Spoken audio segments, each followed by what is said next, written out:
ഇനിയാണ് ഇതിന്റെ കീ വരുന്നത്, അല്ലെങ്കിൽ നമ്മുടെ റാങ്ക് മേക്കിംഗ്. എവിടെയാ റാങ്ക് ഉണ്ടാക്കേണ്ടത്? എടാ ഞാൻ ഇതിന്റെ കട്ട് ഓഫിന്റെ പ്രഡിക്ഷൻ കൂടെ ഇപ്പോഴേ പറഞ്ഞു പോവാം. കട്ട് ഓഫിന്റെ പ്രഡിക്ഷൻ എന്ന് പറയുമ്പോഴത്തേക്കും നിങ്ങൾ ഏത് ജില്ലയിൽ അപേക്ഷിക്കുന്നു അവിടെ 1ാം റാങ്ക് നമുക്ക് ഉറപ്പിക്കാം. ഹായ് ഫ്രണ്ട്സ്, എൻ്റെ എല്ലാ പ്രിയപ്പെട്ട കൂട്ടുകാർക്കും സഹകാരി റേസ് പ്ലസിലേക്ക് ഹാർദമായ സ്വാഗതം. അപ്പോൾ LD ടൈപ്പിസ്റ്റിനോടൊപ്പം നമ്മുടെ പ്രധാനപ്പെട്ട ടൈപ്പിസ്റ്റ് നോട്ടിഫിക്കേഷൻ കമ്പനി ബോർഡ് വന്നിരിക്കുന്നു അല്ലേ, അതുപോലെ പൊല്യൂഷൻ കൺട്രോൾ ബോർഡ് വന്നിരിക്കുന്നു. ഈ ഒരു അവസരത്തിൽ നിങ്ങൾ തുടക്കത്തിൽ ബിഗിനേഴ്സ് ആയിട്ടുള്ള ആൾക്കാരുണ്ടായിരിക്കും, അതുപോലെ ഇതിന് മുന്നേ പരീക്ഷയ്ക്ക് വേണ്ടി നന്നായിട്ട് പഠിച്ച് പെർഫോം ചെയ്ത് നിൽക്കുന്ന ആൾക്കാരുണ്ടായിരിക്കും. എല്ലാവർക്കും ചെറിയ ചെറിയ ഡൗട്ടുകൾ നമ്മുടെ ഈ സിലബസിൽ എവിടെയൊക്കെ വെയിറ്റേജ് കൊടുക്കണം, എന്തൊക്കെ ചെയ്യാം, എന്തൊക്കെ ചെയ്യാൻ പാടില്ല, ഈ കാര്യത്തിലൊരു ഡൗട്ട് നമുക്ക് പൊതുവെ ഉണ്ടായിരിക്കും. പലപ്പോഴും നമ്മൾ ബാക്കിലോട്ട് ആയി പോകുന്നതിന്റെ പ്രധാനപ്പെട്ട കാര്യം എന്ന് പറയുമ്പോഴത്തേക്കും ഇവിടെ നമ്മൾ കൃത്യമായിട്ട് കവർ ചെയ്തിരിക്കേണ്ട ചില ഭാഗങ്ങളുടെ പ്രാധാന്യം നമ്മൾ അറിയാതെ പോകുന്നു. അല്ലാന്നുണ്ടെങ്കിൽ നമ്മുടെ ഒരു ബുക്ക് വാങ്ങിച്ച് പഠിക്കുമ്പോണ്ടാകുന്ന പ്രശ്നമാണ്. പൊതുവേ നമ്മുടെ മാർക്കറ്റിലുള്ള എല്ലാ ടൈപ്പിസ്റ്റ് റാങ്ക് ഫയലുകളിലും എനിക്ക് തോന്നുന്നു ഏറെക്കുറെ അല്ലെ എല്ലാത്തിലും നമുക്ക് 50 മാർക്കിന്റെ മേഖല മാത്രമേ ഉള്ളൂ എന്നുള്ളതാണ്. എന്നാൽ ഈ 50 മാർക്ക് മേടിച്ച് ജോലി വിട്ട മക്കളെ കിട്ടൂല. 50 മാർക്ക് പഠിച്ച് അറിയാലോ, ഓഫ് കോഴ്സ്. അപ്പോൾ എന്ത് ചെയ്യണം? ബാക്കിയുള്ള മേഖലകൾ എങ്ങനെയൊക്കെ പഠിക്കണം, എങ്ങനെയൊക്കെ വെയിറ്റേജ് കൊടുക്കണം, ഈ കാര്യങ്ങളെക്കുറിച്ച് വ്യക്തമായിട്ട് നമ്മൾ ഡിസ്കസ് ചെയ്യണമെന്ന്. അപ്പോൾ വീഡിയോ തുടക്കം തൊട്ട് അവസാനം വരെ കാണുക. അതുപോലെ നിങ്ങൾക്ക് ഇനി എന്ത് കണ്ടന്റാണ് വേണ്ടത് അത് കൃത്യമായിട്ട് കമന്റ് രേഖപ്പെടുത്തുക. അതുപോലെ നിങ്ങളുടെ കൂട്ടുകാർക്ക് ഇത് പ്രയോജനപ്പെടുന്നത് കൃത്യമായിട്ട് ഷെയർ ചെയ്ത് കൊടുക്കുക. അതുപോലെ ഇനിയും ഇൻഫോർമേറ്റീവ് കണ്ടന്റ്സും അതുപോലെ ക്ലാസ്സും അതുപോലെ ക്വസ്റ്റ്യൻ ഡിസ്കഷൻ എല്ലാം നിങ്ങൾക്ക് യൂട്യൂബിൽ കിട്ടാൻ വേണ്ടിയിട്ട് നിങ്ങൾ എന്ത് ചെയ്യുക? ലൈക്ക് ചെയ്യുക, ചാനൽ സബ്സ്ക്രൈബ് ചെയ്യുക, കട്ടയും കൂടെ നയിക്കുക. ഓക്കെ, അപ്പൊ നമുക്ക് നോക്കാം LD ടൈപ്പിസ്റ്റ് ഇനി വരാൻ പോകുന്ന പരീക്ഷയുടെ വിശേഷങ്ങളാണ്. അവിടെ നമുക്ക് കൃത്യമായിട്ട് ഏതൊക്കെ ടോപ്പിക്സിനാണ് ഇമ്പോർട്ടൻസ് കൊടുക്കേണ്ടത് നോക്കാം. അപ്പൊ നമ്മുടെ സിലബസിന്റെ ഒരു ആമുഖം എടുത്തു കഴിഞ്ഞാൽ മുതലെടുത്തു കഴിഞ്ഞാൽ general knowledge and current affairs ആണ് 10 മാർക്കിന്റെ മേഖല. 10 മാർക്കിന്റെ മേഖല. അപ്പൊ അത് ഏതിനൊക്കെ എത്രത്തോളം വെയിറ്റേജ് കൊടുക്കണം എന്നുള്ള കാര്യം ഡീറ്റെയിൽഡ് ആയിട്ട് ഞാൻ പറഞ്ഞുതരാം. അതോടൊപ്പം കമ്പ്യൂട്ടർ വേർഡ് പ്രോസസ്സിംഗ് പാർട്ട് 1 ആയിട്ട് തന്നെ എന്താ കൊടുത്തിരിക്കുന്നത്? GK ആൻഡ് കറണ്ട് അഫയേഴ്സ് ആണ് 10 മാർക്കിന്. പാർട്ട് 2 ആയിട്ട് കമ്പ്യൂട്ടർ വേർഡ് പ്രോസസ്സിംഗ് 40 മാർക്കിന് കൊടുത്തിട്ടുണ്ട്. അതുപോലെ ടൈപ്പ് റൈറ്റിംഗ് 10 മാർക്കിന്റെ മേഖല കൊടുത്തിട്ടുണ്ട്. റീജിയണൽ ലാംഗ്വേജ് മലയാളം, തമിഴ്, കന്നഡ ഏത് ഓപ്ഷൻ വേണം നിങ്ങൾക്ക് സ്വീകരിക്കാം. നമ്മൾ എന്തായാലും മലയാളമായിരിക്കും സ്വീകരിക്കുക. സഹകാരിയിൽ മലയാളത്തിന്റെ ക്ലാസ് മാത്രമേ ഉള്ളൂ, അത് മനസ്സിലാക്കാൻ നിങ്ങൾ. ഇനി ജനറൽ ഇംഗ്ലീഷ് ഉറപ്പായിട്ടും 20 മാർക്കിന്റെ മേഖല അല്ലെ. അങ്ങനെ മൊത്തം 100 മാർക്കിന്റെ പരീക്ഷയാണ്. അപ്പൊ നോക്കണം, നമുക്ക് ആദ്യത്തെ പാർട്ടിലേക്ക് പോകാം. ഫസ്റ്റ് പാർട്ട് നമ്മൾ എന്ത് ചെയ്യുന്നു? ഞാനിന്ന് അവസാനത്തേക്ക് മാറ്റി വയ്ക്കുകയാണ്. കാരണം എന്ന് പറയുമ്പോഴത്തേക്ക് അതിന്റെ കാരണം ഞാൻ പറഞ്ഞുതരാം. എന്തുകൊണ്ടാണ് ഫസ്റ്റ് പാർട്ട് നമ്മൾ അവസാനത്തേക്ക് മാറ്റി വെച്ചെന്നുള്ള കാര്യം അവസാനം പറഞ്ഞുതരാം. അപ്പോൾ പാർട്ട് 2 നമ്മൾ സ്റ്റാർട്ട് ചെയ്യുന്നത്. പാർട്ട് 2 എന്ന് പറയുമ്പോഴത്തേക്കും എങ്ങനെ നോക്കിയാലും നമുക്കറിയാം നമ്മുടെ എല്ലാ റാങ്ക് ഫയലുകളിലും ഉണ്ട്. അതുപോലെ ഈ 40 മാർക്കുകൾ നോക്കടാ. ഒന്ന് കമ്പ്യൂട്ടർ വേർഡ് പ്രോസസ്സിംഗ് 2007, അതുപോലെ എക്സൽ 2007, പവർ പോയിന്റ് 2007. ഇപ്രാവശ്യം സിലബസിൽ മാറ്റം വരുമോ എന്നൊരു സംശയം പൊതുവെ ഉണ്ട്. പക്ഷേ എന്തായാലും ഇതുവരെ കഴിഞ്ഞ വർഷം വരെ 2007 ഇതുവരെ മാറി ചിന്തിച്ചിട്ടില്ല. ഇപ്പോൾ നമുക്ക് എന്താണ് വേർഡൊക്കെ 2007 മാറിയിട്ട് കുറേ കാലമായല്ലേ.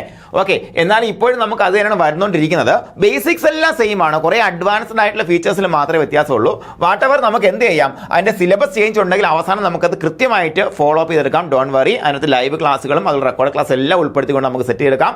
ഓക്കെ, അപ്പോൾ ഫസ്റ്റ് കമ്പ്യൂട്ടർ വേർഡ് പ്രോസസ്സിംഗ് 2007 അല്ലെ. അതിനകത്ത് വരുന്നത് വേർഡ് 2007, എക്സൽ 2007, പവർ പോയിന്റ് 2007. അപ്പോൾ അതിനകത്ത് ഫസ്റ്റ് വരുന്നത് എന്താണ്? Basics of computer, input device ആദ്യ കാര്യങ്ങളെല്ലാം, വെബ്സൈറ്റ്, വിൻഡോസ് വരെയുള്ള ഭാഗങ്ങൾ കമ്പ്യൂട്ടറിന്റെ ഭാഗമാണ്.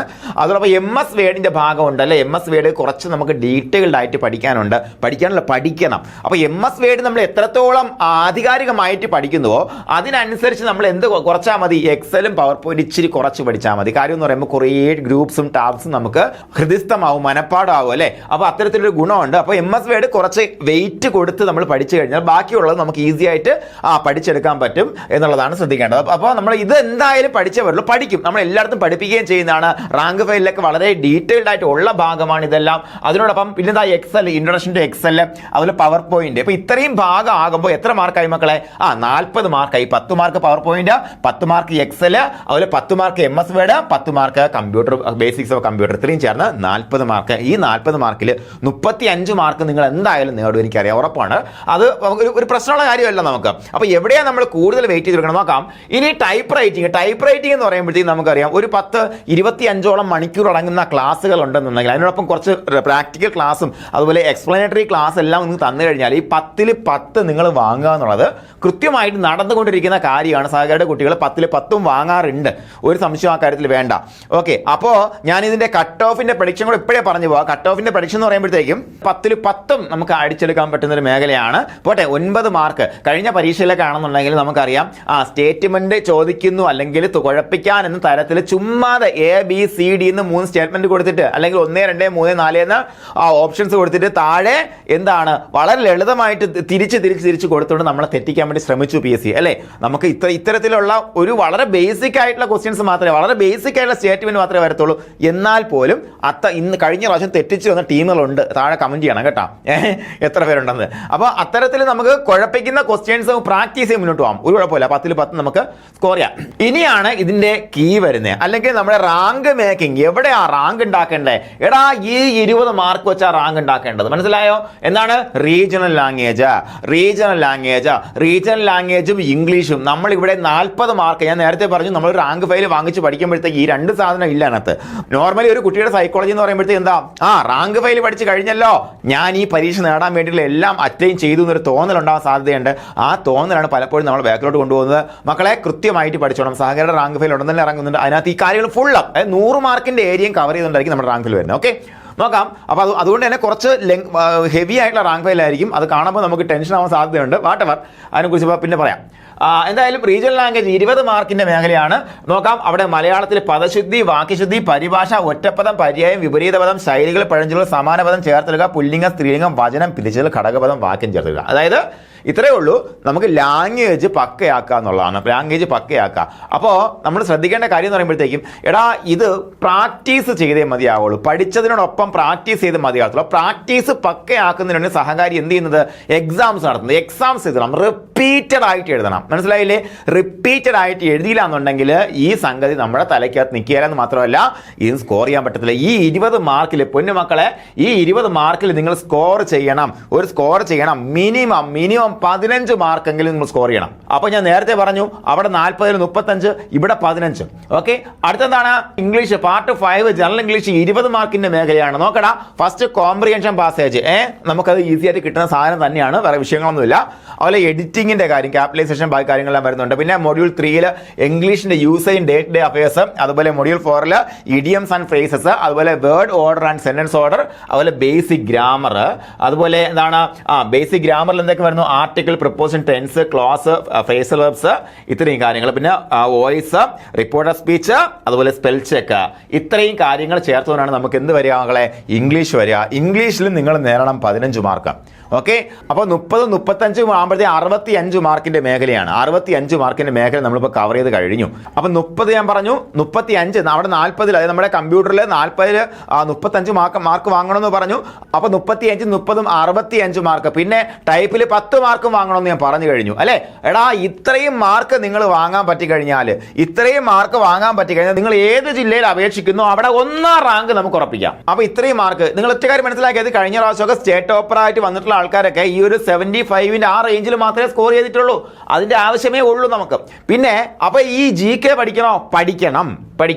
ഈ 10 മാർക്കിൽ നിങ്ങൾ 3 മുതൽ 4 മാർക്ക് സ്കോർ ചെയ്താൽ അത് അടിപൊളിയായിട്ട് ഈ പരിപാടി നടക്കും. മനസ്സിലായില്ലേ? അത് മതി എന്നുള്ളതാണ് എൻ്റെ അഭിപ്രായം. അപ്പൊ നിങ്ങൾ പഠിക്കുമ്പോഴത്തേക്ക് ഇപ്പൊ ഒഴിവാക്കാൻ പറയില്ല, കാരണം സമയം നമ്മുടെ മുന്നിലുണ്ട്. സമയമുണ്ട്. സമയം ഇല്ല എന്നുണ്ടെങ്കിൽ ഒരു പക്ഷേ നമ്മൾ ഈ 10 മാർക്ക് നിങ്ങൾ സ്കിപ്പ് ചെയ്തിട്ട് ബാക്കി 90 മാർക്കിന് വേണ്ടി പഠിക്കാൻ പറഞ്ഞ പല പരീക്ഷകളും ഉണ്ട് നമ്മൾ. പക്ഷെ ഇവിടെ നമ്മൾ പഠിച്ചേ പറ്റത്തുള്ളൂ. അതുകൊണ്ടാണ് ഞാനിത് അവസാനത്തേക്ക് എടുത്തു വെച്ചത്. എന്താണ്? Part 1 GK facts about India. അതിൽ ജോഗ്രഫി ഓഫ് ഇന്ത്യ ഉണ്ട്, ഡെമോഗ്രഫി ഉണ്ട്, ഹിസ്റ്ററി ഓഫ് ഇന്ത്യ ഉണ്ട്. അപ്പോൾ അത് കുറച്ച് വലിയൊരു മേഖലയാണ്. ഇനി 5 ഇയർ പ്ലാൻസ് നമുക്ക് ഈസിയായി പഠിച്ചെടുക്കാൻ പറ്റും, കുഴപ്പമില്ല. അതുപോലെ ഫാക്ട്സ് അബൌട്ട് കേരള, അതും ജോഗ്രഫിക്കൽ ഫാക്ട്സ് ഉണ്ട്, ഫിസിക്കൽ ഫീച്ചേഴ്സ് ഉണ്ട്, climate, soil, river, famous sites, economic and social development, അതുപോലെ ഹിസ്റ്റോറിക്കൽ ഇമ്പോർട്ടൻസ്, ഇതെല്ലാം ഉണ്ട്. അതുപോലെ റിനേസൻസ് അതിനകത്ത് വരുന്നതാണ് important events, movements and leaders അല്ലെ? എല്ലാ ലീഡേഴ്സിനെ കുറിച്ചും വരുന്നുണ്ട്. അതുപോലെ കറണ്ട് അഫേഴ്സ് വളരെ വളരെ വളരെ ഇമ്പോർട്ടന്റ് ആയിട്ട് നമുക്ക് നമ്മുടെ ചാനലിൽ ഡെയിലി വരുന്നുണ്ട്. നിങ്ങൾ കൃത്യമായിട്ട് നമ്മുടെ PSCയുടെ ചാനൽ കയറി നോക്കാം. എല്ലാ ദിവസവും ലൈവായിട്ട് തന്നെ കറണ്ട് അഫേഴ്സ്, അന്നന്ന് നമ്മൾ അറിഞ്ഞിരിക്കേണ്ട കറണ്ട് അഫേഴ്സ്, അത് കൃത്യമായിട്ട് ഷീത മിസ്സിന്റെ ക്ലാസ് വരുന്നുണ്ട്. അത് നിങ്ങൾ കണ്ടാലും നിങ്ങൾക്ക് ഏത് പരീക്ഷയും, നിലവിൽ നമുക്ക് സിവിൽ സർവീസ് ആ ലെവലിലുള്ള പരീക്ഷകൾ പോലും ക്രാക്ക് ചെയ്യാൻ പാകത്തിനുള്ള കറണ്ട് അഫേഴ്സ് നിങ്ങൾക്ക് കിട്ടും. പിന്നെ നമ്മൾ ഒരു തവണ കണ്ടിരുന്നാൽ മതി, ഈ കാര്യം നമ്മുടെ തലയ്ക്കകത്ത് എവിടെയും കിടക്കും. അതുപോലെ നോട്ട്സ് നമുക്ക് എവിടെ നിന്ന് കിട്ടും? നമ്മുടെ ടെലിഗ്രാമിൽ നിന്ന് കിട്ടും. അപ്പോൾ എന്ത് ചെയ്യുക? നമ്മുടെ ടെലിഗ്രാം ഒന്ന് സെർച്ച് ചെയ്യുക, കേരള PSC സഹകാരി race plus Kerala PSC search ചെയ്യുക. അതിനകത്ത് ജോയിൻ ചെയ്ത് കഴിഞ്ഞാൽ കറണ്ട് അഫയേഴ്സ് നോട്ട് നമുക്ക് ദിവസവും കിട്ടും. അതിനകത്ത് കൺസോൾട്ടേഷൻ വരുന്നുണ്ട്, വീക്കിലി കൺസോൾട്ടേഷൻ വരുന്നുണ്ട്. നമുക്ക് ഈ പരീക്ഷയ്ക്കാണെങ്കിൽ ആക്ച്വലി നിങ്ങൾ വീക്കിലി കൺസോൾട്ടേഷൻ കണ്ടാൽ മതി. അത് തന്നെ നിങ്ങൾക്ക് ഒരു വലിയൊരു അസറ്റ് ആയിരിക്കും. ആ കറണ്ട് അഫയേഴ്സ് ചോദിക്കുന്ന 2-3 മാർക്കായിരിക്കും നമുക്കിവിടെ എക്സ്ട്രാ റാങ്ക് മേക്കിംഗ് ആയി മാറാൻ പോകുന്നത്. അപ്പോൾ ഇത്തരത്തിലുള്ള വെയിറ്റേജ് മക്കളെ, ഏറ്റവും കൂടുതൽ വെയിറ്റേജ് നമ്മൾ കൊടുത്ത് പഠിക്കുന്നത് നോർമലി എന്താ, കമ്പ്യൂട്ടറും ടൈപ്പുമാണ് പഠിക്കുന്നത്. അത് പഠിച്ചോ, നിങ്ങൾ പഠിച്ചോ. പക്ഷേ അതിനോടൊപ്പം ഇരട്ടി വെയിറ്റേജ് കൊടുത്ത് എന്താ, മലയാളവും ഇംഗ്ലീഷും പഠിച്ചിരിക്കണം, നിർബന്ധമായിട്ട് പഠിച്ചിരിക്കണം. അത് പഠിച്ചാലേ നിങ്ങൾക്ക് റാങ്ക് കിട്ടുള്ളൂ, മനസ്സിലായില്ലേ? അതും കൂടെ പഠിച്ചിരിക്കണം. അതിനോടൊപ്പം അത് കഴിഞ്ഞിട്ട് തേർഡ് വെയിറ്റേജ് ആയിരിക്കണം GK കൊടുക്കേണ്ടത്. ഓക്കെ, അപ്പൊ ഈ ഒരു വെയിറ്റേജ് പഠിച്ചു കഴിഞ്ഞാൽ 14 ജില്ലയിലും നമുക്ക് 1ാം റാങ്കിലേക്ക് എത്താൻ പറ്റും. അപ്പൊ എല്ലാ കൂട്ടുകാരും പവറായിട്ട് അല്ലെ, ഫുൾ പവറായിട്ട് നിൽക്കുക. നമുക്കൊരു എന്താ പറയാ, ഒരു ആർമി ആയിട്ട്, ഒരു എന്താ പറയാ, ഒരു ആർമി എന്ന് തന്നെ പറയണം. സഹകാരിയുടെ ചുണക്കുട്ടികളെ എല്ലാവരും ചേർത്ത് നമ്മളൊരു ഒരു സൈന്യമായിട്ട് നമ്മൾ ഇറങ്ങുകയാണ്. അപ്പൊ എല്ലാവരും ഒരുമിച്ച് നിൽക്കുക, സഹകരിച്ചുകൊണ്ട് ഒരുമിച്ച് നിൽക്കുക. എന്തോ കുറ്റമോ കുറവുണ്ടെന്ന് പരസ്പരം അങ്ങോട്ടും ഇങ്ങോട്ടും പറഞ്ഞ് പരിഹരിച്ച് ടീമായിട്ട് മുന്നോട്ട് പോകാം. അപ്പൊ എല്ലാ കൂട്ടുകാർക്കും വൺസ് അഗൈൻ വിജയാശംസ നേരുകയാണ്. എക്സാം ഡേറ്റുമായിട്ടുള്ള അടുത്ത അപ്ഡേറ്റുമായിട്ട് നമുക്ക് അടുത്ത വീഡിയോ കാണാം. Thank you.